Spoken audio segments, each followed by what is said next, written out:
नोरमा group, जो सोचता है वो करता है। आपके अपने सपनों का आशियाना। 4 सीटों के उपचुनाव के रिजल्ट आ गए हैं और चारों सीटों पे एनडीए गठबंधन ने क्लीन स्वीप किया है। इस क्लीन स्वीप के बाद लगातार आपने देखा होगा कि मीटिंग्स का दौर जारी है और 2025 के लिए रणनीतियां बनाई जा रही हैं।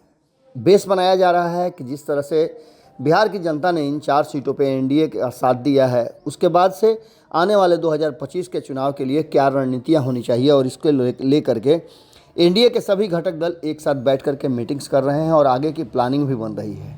यहाँ तक कि आपने देखा होगा कि चुनाव से पहले ही भारतीय जनता पार्टी ने भी दिल्ली में एक गुप्त बैठक की थी और 2025 के तैयारियों के बारे में बताया गया था कि 6 महीने का एक मास्टर प्लान तैयार किया गया है। उसके बाद आगे की रणनीति बनाई जाएगी। पहले 6 महीने क्या करना है, इस पर मंथन हो चुका है और अब अपने साथी दलों से बात करेंगे। लेकिन इस जीत के साथ साथ जिस एक तरफ जहां जश्न मन रहा है, वहीं हमने आपको बताया था कि जनता दल यूनाइटेड के भीतर असमंजस और ऊहापोह की स्थिति बनी हुई है। एक तरफ जहां इस जीत को लेकर के कहा यह जा रहा है कि ये क्षणिक जीत या वक्ती जीत हो सकता है, इसमें प्रशांत किशोर की भूमिका है, इसलिए ये जीत हो सकता है कि एनडीए को चारों सीटों पर मिली हो। लेकिन इसके साथ साथ जो एक दूसरे पर कहा यह जा रहा था कि श्रेय लेने की जो बात थी, वो किसी खास का नहीं बल्कि कंबाइंड एनडीए का ये श्रेय दिया जा रहा था। वहीं आपको बताएं कि एक बड़ा ट्विस्ट इस पूरे जीत को लेकर के सामने नज़र आ रहा है। इस मुद्दे पर जब आनंद मोहन, जो कि जनता दल यूनाइटेड के एक वरिष्ठ नेता हैं और लंबे समय तक सांसद भी रहे हैं, हालांकि जेल से निकलने के बाद वो राजनीतिक रूप से काफ़ी सक्रिय हुए हैं और राजपूत समाज के एक बड़े नेता के रूप में उनको देखा जाता है। अभी हाल फिलहाल में आपने देखा होगा कि 2024 के चुनाव में उनकी पत्नी सांसद बनी है शिवहर से।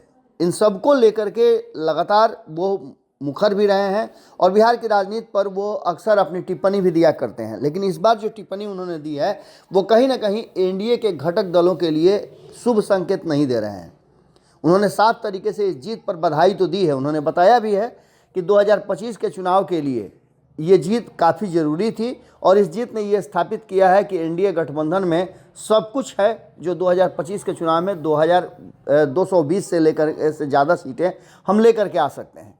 ये सभी बातें उन्होंने कहते हुए एक बात पर सवाल जरूर खड़ा कर दिया है कि एक चीज़ तो ज़रूर है कि इस 4 सीटों की जीत पर इस बात को भी देखना होगा कि किसने कितना ज़्यादा मेहनत किया और किसके वोट ट्रांसफ़र हुए नहीं हुए। उन्होंने सीधे तौर पे चिराग पासवान पर हमला करते हुए बताया है कि चिराग पासवान के रहते हुए, पासवान का उनको नेता कहते हैं लोग, और उसके बावजूद भी आखिर इतना वोट इमामगंज में कैसे आ गया। पासवान समाज के वहाँ नेता खड़े थे और पासवान समाज के जो उम्मीदवार थे उनको 37,100 से ज़्यादा वोट आया है और इसको लेकर के आनंद मोहन ने सवाल खड़े किए हैं। उन्होंने कहा है कि इतना वोट आने का मतलब है कि चिराग पासवान कहीं ना कहीं असफल रहे हैं। उन्हें इमामगंज जाना चाहिए था, वो भी नहीं गए हैं वो। इसके साथ साथ उन्होंने कहा है कि कौन कितना वोट ट्रांसफ़र करा पाया है, ये देखना दिलचस्प होगा।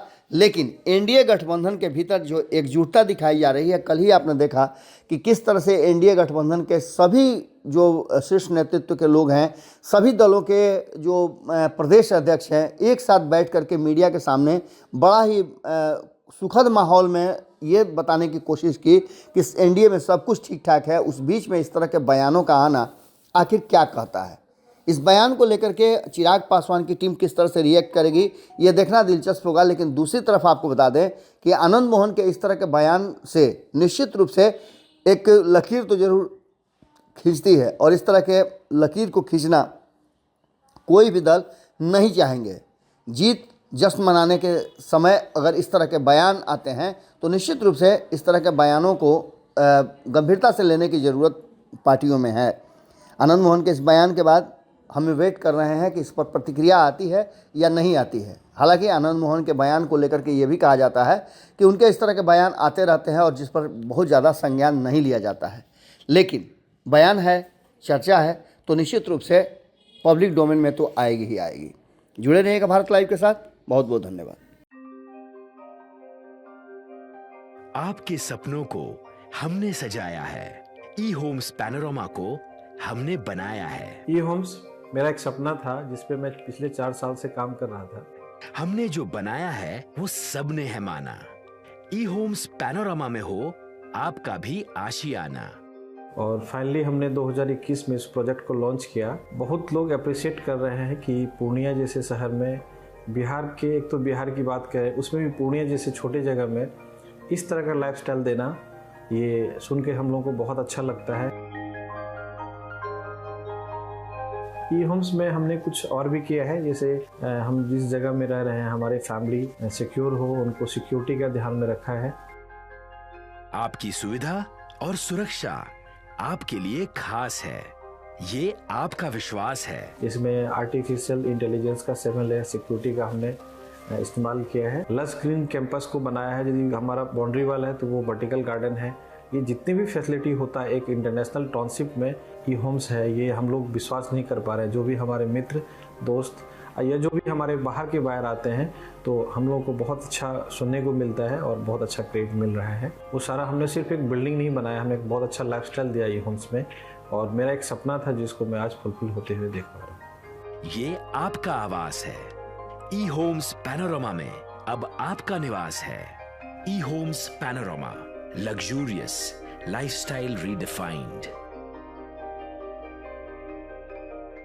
पनोरमा ग्रुप, जो सोचता है वो करता है।